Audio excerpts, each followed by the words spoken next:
কানাই বলে একটি লোক ছিল। তার পিঠে ভয়ঙ্কর একটা কোঁজ।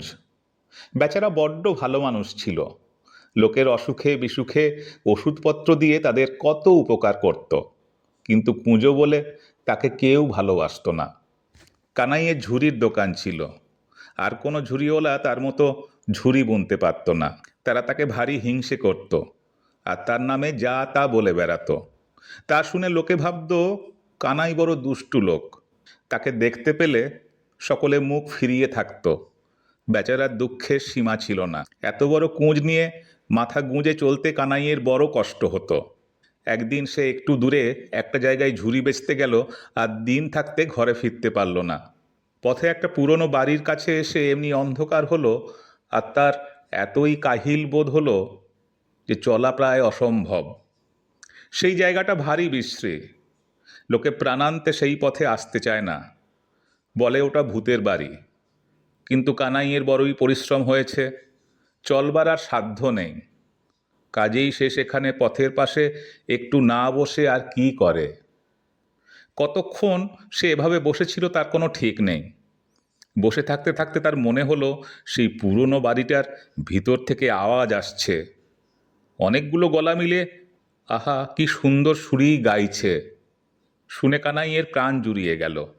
সে অবাক হয়ে খালি শুনতেই লাগলো। গানের সুরটি অতি আশ্চর্য, কিন্তু কথা খালি এইটুকু, লুন হ্যায় তেল হ্যায় ইমলি হ্যায় হিং হ্যায়, লুন হ্যায় তেল হ্যায় ইমলি হ্যায় হিং হ্যায়, লুন হ্যায় তেল হ্যায় ইমলি হ্যায় হিং হ্যায়। শুনতে শুনতে কানাই একেবারে মেতে গেল। সে ভাবল যে তারও গানটা না গাইলেই চলছে না। কাজেই সেও খুব করে গলা ছেড়ে সঙ্গে গান ধরল, লুন হ্যায় তেল হ্যায় ইমলি হ্যায় হিং হ্যায়, লুন হ্যায় তেল হ্যায় ইমলি হ্যায় হিং হ্যায়। এইটুকু গেয়েই ঝাঁ করে তার বুদ্ধি খুলে গেল। সে আরো উঁচু সুরে গাইল, লসুন হ্যায় মরিচ হ্যায় চ্যাং ব্যাং সুটকি হ্যায়, লসুন হ্যায় মরিচ হ্যায় চ্যাং ব্যাং সুটকি হ্যায়। কানাই এই কথাগুলো খুব গলা ছেড়েই গেয়েছিল। সে গলার আওয়াজ যে সেই বাড়ির ভিতরের গাইয়েদের কানে গিয়ে পৌঁছিয়েছিল তাতে কোনো ভুল নেই। সে গাইয়েগুলো ছিল অবশ্য ভূত। তারা সেই নূতন কথাগুলো শুনে এতই খুশি হলো যে তখনই ছুটে কানাইয়ের কাছে না এসে আর থাকতে পারল না। তারা এসে কানাইকে কোলে করে নাচতে নাচতে সেই বাড়ির ভিতরে নিয়ে গেল। আর কি যে আদরটা করলো, মিঠাই যে তাকে কত খাওয়ালো তার অন্ত নেই।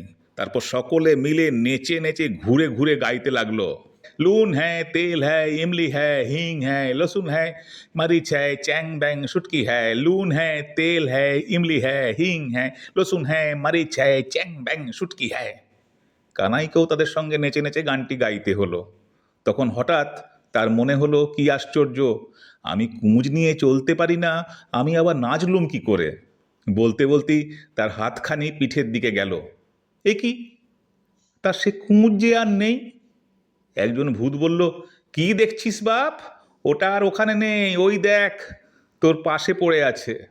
সত্যি সত্যি সেই কুঁজ আর তখন কানাইয়ের পিঠে ছিল না, সে তার পাশে পড়েছিল। আহা, কানাইয়ে তখন কি আনন্দই হলো। এত হালকা আর আরামবোধ হলো এমনি যে সে তখনই সেখানে মেঝেতে শুয়ে ঘুমিয়ে পড়ল। তারপর যখন পরদিন সকালে তার ঘুম ভাঙল, সে দেখল বাড়ির বাইরে রাস্তার ধারে শুয়ে আছে। ভূতেরা তাকে একটি চমৎকার নতুন পোশাক পরিয়ে সেখানে এনে রেখে দিয়েছে। তখন সে তাড়াতাড়ি উঠে মনের সুখে বাড়ি চলে এলো। সেখানকার লোকেরা তার মুখের পানে ফ্যাল ফ্যাল করে তাকায়। কেউ তাকে চিনতে পারে না। সে যে তাদের কুঁজো কানাই, ভূতেরা তার কুঁজ ফেলে তার এমনি সুন্দর চেহারা করে দিয়েছে, এ কথা বোঝাতে তার অনেকক্ষণ লেগেছিল। তারপর দেখতে দেখতে কানাইয়ের কুঁজের গল্প দেশময় ছড়িয়ে পড়ল। যে শুনল সেই ভাবল যে এমন আশ্চর্য কথা আর কখনো কেউ শোনেনি। এখন আর লোকে তাকে দেখে মুখ ফিরিয়ে থাকে না। তারা হাসতে হাসতে ছুটে এসে তার সঙ্গে কথা কয়, আর বাড়ির লোককে তার এই আশ্চর্য খবর শোনাবার জন্য তাকে নিমন্ত্রণ করে বাড়ি নিয়ে যায়। কত লোকে শুধু সেই গল্প শোনবার জন্য তার ঝুড়ি কিনতে আসে। ঝুড়ি বেচে বেচে সে বড়লোক হয়ে গেল। এমনি করে দিন যাচ্ছে। তারপর একদিন কানাই তার ঘরের দাওয়ায় বসে ঝুড়ি বুনছে।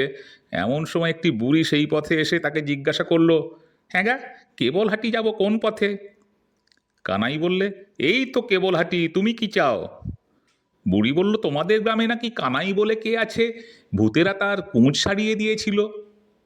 তার মন্তরটা তার কাছ থেকে শিখে নিতে পারলে আমাদের মানিকের কোঁচটাও সারিয়ে নিতুম। কানাই বললে, আমি তো সেই কানাই, ভূতেরা আমারই কোঁচ সারিয়ে দিয়েছিল। এর তো মন্তর টন্তর কিছু নেই। তারা রাত জেগে গাইছিল, আমি পথের ধারে শুয়ে শুয়ে তাদের গানে নতুন কথা জুড়ে দিয়েছিল, তাইতে তারা খুশি হয়ে আমার কোঁচ সারিয়ে নতুন পোশাক পরিয়ে দিয়েছিল। বুড়ি তখন খুঁটে খুঁটে সব কথা কানাইয়ের কাছে জেনে নিয়ে তাকে অনেক আশীর্বাদ করে সেখান থেকে চলে গেল। সেই বুড়ির ছেলে যে মানিক, তার পিঠে ছিল কানাইয়ের কোঁজের চেয়েও বড় একটা কোঁজ। লোকটা এমনি দুষ্টু আর হিংসুটে ছিল যে পাড়ার লোকে তার জ্বালায় অস্থির থাকতো। সেই মানিকের কুঁজ সারাবার জন্যে তার বাড়ির লোকেরা একদিন রাত্রে তাকে গাড়ি করে এনে ভূতের বাড়ির কাছে রেখে গেল। সেখানে পড়ে পড়ে মানিক ভাবছে ভূতেরা কখন গান ধরবে আর তাতে সে কথা জুড়ে দেবে আর তার কুঁজ সেরে যাবে। তারপর যেই ভূতেরা বলেছে লুন হ্যাঁ, তেল হ্যাঁ, ইমলি হ্যাঁ, অমনি মানিক আর তাদের শেষ করতে না দিয়ে চেঁচিয়ে বলল, গুরুচরণ ময়রার দোকানের কাঁচাগোল্লা হ্যাঁ, গুরুচরণ ময়রার দোকানের কাঁচাগোল্লা হ্যাঁ। তখন গানের তাল ভেঙে তো গেল, ওই কাঁচাগোল্লার নাম শুনে অনেক ভূতের বমি পর্যন্ত হতে লাগলো। ভূতেরা এইসব জিনিসকে বড্ড ঘৃণা করে, এর নাম অবধি শুনতে পারে না। কাজেই তারা তাতে বেজায় চোটে দাঁত খিঁচুতে খিঁচুতে এসে বললে, কে রে তুই, অসভ্য বেতালা বেটা, আমাদের গান মাটি করে দিলি, দাঁড়া তোকে দেখাচ্ছি।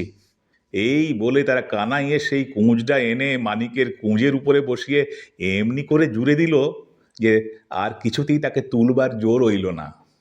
পরদিন মানিকের বাড়ির লোকেরা এসে তাকে দেখে অবশ্য খুবই আশ্চর্য আর দুঃখিত হলো, কিন্তু গ্রামের লোকেরা বলল, ব্যাটা যেমন দুষ্টু তেমনি সাজা হয়েছে।